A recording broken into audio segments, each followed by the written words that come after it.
8:23 de la mañana, estamos en Altavoz en Vital, estamos de vuelta también en Tribu Televisión. Nos acompaña el antropólogo César Combina, ex congresista de la República. Muy buenos días, bienvenido a Altavoz en Vital, señor Combina. Buenos días, un gusto estar con ustedes.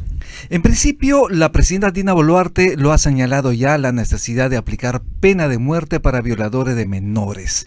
Desde su punto de vista de ex congresista, ¿qué le parece a usted en todo caso, haber lanzado a la opinión pública esta posibilidad?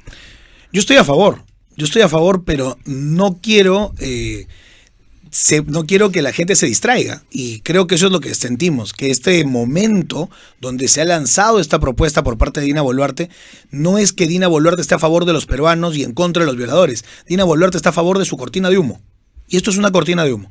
Ella lo suelta en un momento aprovechando la desgracia de una niña y de una familia en el sur de Lima, aprovechando de que todos los días aparecen niños, niñas, mujeres muertas en nuestro país, y aprovechando ese luto nacional en donde hay un Ministerio de la Mujer que no hace nada, en donde hay una policía que no hace nada, en donde hay un gobierno indolente frente al sufrimiento de los inocentes.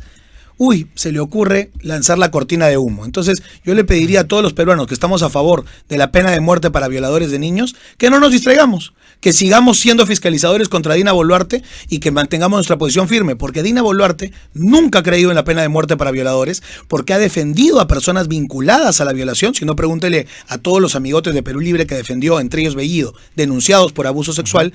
Y además, la señora Dina Boluarte lo que quiere es que aprovechemos las fiestas para conversar de cualquier cosa, menos de su pésimo gobierno. Es además un distractivo, como usted lo dice, como una cortina de humo en un momento, además, cuando la presidenta Boluarte tiene solo 3% de aprobación.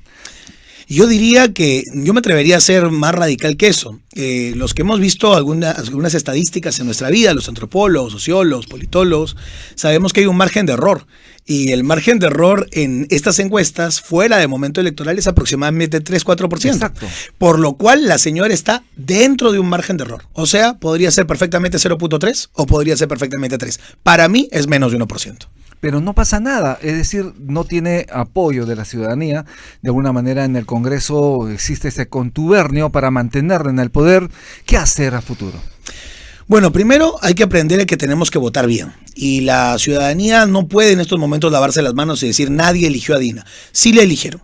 La eligió Susel Paredes, la eligió Vladimir Cerrón, la eligió Pedro Castillo, la eligió Sigrid Bazán, la eligieron todos los peruanos que votaron por la fórmula presidencial de Perú Libre. Nosotros desde el año 2021 advertimos lo que se venía con Castillo, Dina y Cerrón, que era la fórmula presidencial. Si el día de hoy no habría estado excluido Vladimir Cerrón por la sentencia que logramos en la región Junín, quien gobernaría ya habría sido Cerrón como presidente electo de la República, y no podríamos hacer absolutamente nada. Entonces, creo que Dios nos ha dado un salvavidas, más bien, para entender que la próxima elección votemos por el presidente, pero veamos quiénes son los vices. Claro. No podemos meter a cualquier persona a Palacio de Gobierno, porque en nuestro país cualquier cosa puede pasar. Pero, ¿qué opina usted de este apoyo que recibe de diferentes bancadas del Congreso, que la mantienen en el poder, justamente ese contubernio del que estamos hablando? Es una vergüenza total, y creo que la población tiene que tener memoria. Tanto hemos hablado en este país de memoria, de votar con dignidad, de votar con memoria. Bueno, yo le pediría a las personas que nos están escuchando que se acuerden, que apunten, si no se pueden acordar, que apunten en una libretita o en el celular, que este es un cogobierno entre Perú Libre, Fuerza Popular, Alianza para el Progreso y también Podemos Perú. Y entonces, esta situación de cogobierno que se tiene con estos partidos, lo que está haciendo es que no hay una oposición real, que no haya posibilidad ni siquiera de cuestionar lo más mínimo. Por ejemplo, nuevamente a los que queremos vacancia presidencial nos acusan de golpistas. Es más, muchos de los que estuvieron con nosotros cuando hacíamos las marchas por la vacancia de Pedro Castillo, ahora que se han alineado con Dina nos llaman golpistas. Realmente es repugnante cómo el Congreso se está comportando, y yo espero que la tasa de reelección sea ínfima. Alicia Durán. Sí. Respecto al retorno de la pena de muerte que se viene discutiendo, diferentes juristas han dicho que esto no podría ser posible. Tendríamos que salir del Pacto San José de Costa Rica, como también de la Convención Interamericana de Derechos Humanos. ¿Qué de cierto es eso? O sea, ¿se puede o no se puede regresar la pena de muerte a nuestra Constitución? Sí se puede regresar, es un proceso largo, no es un debate de un día a otro que Dina Boluarte o el Congreso lo puedan resolver con una ley. Hay un marco constitucional inicial, que para mí es más importante que la Corte Interamericana de Derechos Humanos. El marco constitucional no prevé la pena de muerte. Entonces, primero, se tiene que hacer una reforma constitucional que no venga de un Congreso alicaído, de menos de 5% de aprobación, ni de un gobierno que no tiene ni siquiera un dígito de aprobación. Tendría que venir a través de un referéndum. Posterior a través de un referéndum que se tendría que dar para mí con las elecciones del 2026, el próximo gobierno y el próximo Congreso deberían anunciar el retiro parcial de la Corte Interamericana y de la jurisdicción de la Corte. ¿A qué me refiero con retiro parcial? Uno puede suscribir lo que dice la Corte a nivel de derechos humanos, pero no someterse a su legislación. Es lo que está haciendo Canadá y Estados Unidos, los pilares de las ONGs de derechos humanos. Obviamente, no le podemos preguntar a Gorriti por qué recibe plata de Estados Unidos si Estados Unidos no se somete a la Corte. Pero hay que decirlo públicamente. Si es que este modelo le funciona a Estados Unidos, entonces ¿por qué no nos podría funcionar a nosotros? Y posteriormente implementar una legislación que garantice derechos, porque yo también me preocupa muchísimo, por ejemplo, las últimas denuncias en donde policías y fiscales están sembrando a personas, están induciendo a prisión preventiva a personas que son inocentes. Entonces, esto es un proceso y yo sí creo que la pena de muerte se debe restablecer haciendo las cosas bien en un proceso de un año y medio. ¿Cuál sería la posición en este caso de Avanza País y de la bancada de Avanza País que también está dentro de la gestión? Bueno, no he conversado personalmente con los congresistas de la bancada, pero yo estoy seguro que muchos de ellos apoyarán las penas más graves para los delitos más atroces. En Estados Unidos, por ejemplo, el gran jurado de Estados Unidos, es decir, un gran jurado conformado por ciudadanos, determina qué delito es atroz o qué delito no es atroz. ¿A qué me refiero? Violación de menores, trata de personas, asesinato sistemático, por ejemplo, con estos crímenes constantes hacia personas con un mismo modus operandi. Entonces, creo que a nivel de los crímenes atroces, la bancada de Avanza País tendría que estar a favor de todos los peruanos. Sí, yo creo que César, entonces tú sí estás a favor de la vacancia de Dina Boluarte en este momento. Yo sí. Yo sí, aunque antes también siempre estuviste a favor. Yo ¿no? siempre estuve a favor, porque a partir de, cuando yo presento la carta a los congresistas en octubre del 2021, una carta ciudadana con más de 500 firmas, solicitándole a los congresistas se ponga en debate la vacancia de Pedro Castillo, nosotros incluimos a Dina Boluarte en la misma vacancia y explicamos a muchos de los congresistas que al final terminaron votando por la vacancia, como la señora Lady Camones, el señor Alejandro Cabero. Les explicamos que la idea sería que primero se vacaría a Pedro Castillo e inmediatamente después, aprovechando esa votación, se vacara a Dina Boluarte porque cometieron los mismos delitos. La moción, al final, la moción del señor Málaga, que fue la moción que se aprobó, no salió bajo ese formato, pero creo que en nuestro país nunca se debió permitir que la cajera de Vladimir Cerrón llegara a Palacio de Gobierno. Creo que su asunción fue una burla también para todos los peruanos. Sí, y también la izquierda la blindó, ¿no? Porque quien elaboró el informe por el Club Departamental Apurímac fue Edgar Raimundo, ¿no?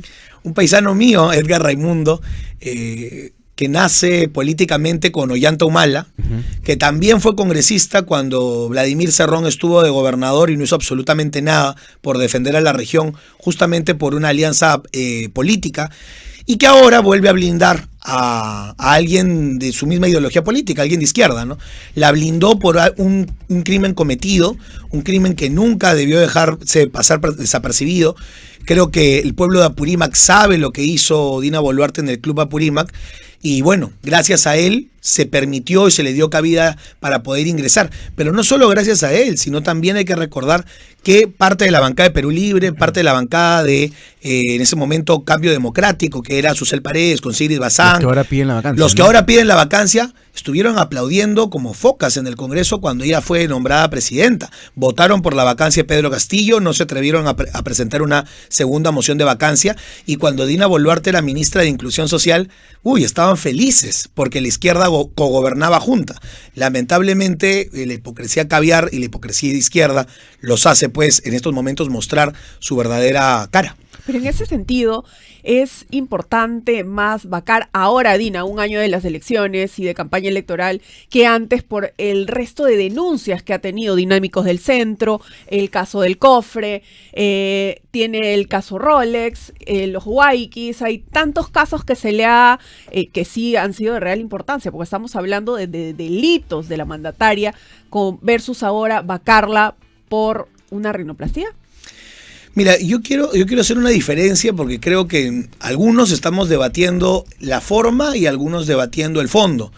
Algunos debaten la práctica, el día a día, la realpolitik, como se llama, y otros debatimos la teoría y las ideas. Mi debate está a nivel de las ideas y a nivel de lo que es correcto, no de lo que es conveniente. Esta idea de en estos momentos no me conviene vacar era la misma que defendieron muchos para decir, ¿para qué vamos a vacar a Castillo si todavía no expropia nada? ¿Para qué vamos a vacar a Vizcarra si le falta medio año? Entonces, para mí, siempre se debió vacar a Dina Boluarte. Exacto, y en este caso, yo sí critico a muchos, como un gran amigo, un maestro que yo considero alguien muy, muy importante del derecho, como Ernesto Blume, que se quede en la rinoplastía, que se quede hablando de que todos tenemos derecho a una cirugía plástica o una cirugía estética. ¿Quién más me lo puede decir que a mí, ¿no? Que tengo una nariz así. Pero esta situación no nos puede distraer. O sea, la rinoplastía es una anécdota. La vacancia se da por la mentira, porque se entregó el poder a personas que no han sido que no han sido elegidas para gobernar y porque además se mintió a todos los peruanos. Tú no puedes tener un presidente que te mienta. ¿O por qué vacamos a Vizcarra? Porque se puso una vacuna mintiéndole a los peruanos. ¿O no será que también el Congreso, que ahora va a voltear a pedirle otra vez los votos a la ciudadanía, no quiera cargar con este muerto de no la vacaste cuando tenías que haberla vacado desde el principio? Sí. Ellos ahora, muchas de las bancadas y muchos de los políticos, incluso que están de forma independiente, ahora están diciendo, bueno, sí podemos analizar una vacancia porque ya estamos en el calendario electoral. Y eso hay que decirle a la población que hay que hacer una diferencia, ¿no? A partir de enero o febrero o marzo del próximo año, todos van a ser anti-Dina, todos los aliados de Dina van a ser pro vacancia y toda la gente que ha blindado asquerosamente a Dina Boluarte y a sus mediocres ministros, va a decir que nunca estuvo con ellos. ¿Por qué? Porque llegó el momento electoral, llegó el momento en donde ellos se tienen que supuestamente poner del lado de la gente. Yo le diría a esas bancadas que si nunca se pusieron del lado de la gente, no quieran vernos la cara, porque no los van a recibir. Van a tener que irse a hacer campaña, pues no sé a dónde, a las redes sociales, porque en la calle nadie los va a aguantar. Así es.